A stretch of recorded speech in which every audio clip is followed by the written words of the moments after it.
ఉదయం సూర్యుడు ఉదయించాడు. కాని భీమాశక్తి గ్రామంలో వెలుగు కంటే భయం ఎక్కువ.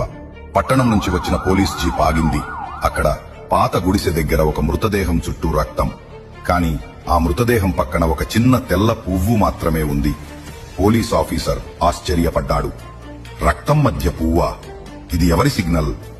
గ్రామస్తులు గుసగుసలు మొదలు పెట్టారు. ఇది తుంతున్ సహూర్ పనై ఉండొచ్చు. కాని ఎందుకు? అదే సమయంలో గ్రామం చివరలో ఒక గోడ మీద ఎర్ర పూతతో వ్రాయబడి ఉంది, నిజం దాక్కుంది పాపం వెనుక. ఆ వాక్యం చూసి పోలీస్కి ఒక్క క్షణం గుబులు వేసింది.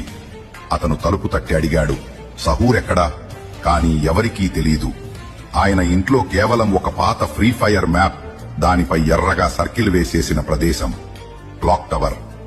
ఆఫీసర్ గంభీరంగా అన్నాడు, తరువాతి హత్య అక్కడే జరుగుతుంది.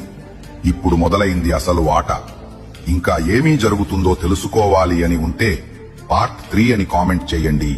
అలానే కంటెంట్ నచ్చితే లైక్ అండ్ సబ్స్క్రైబ్ చేయండి.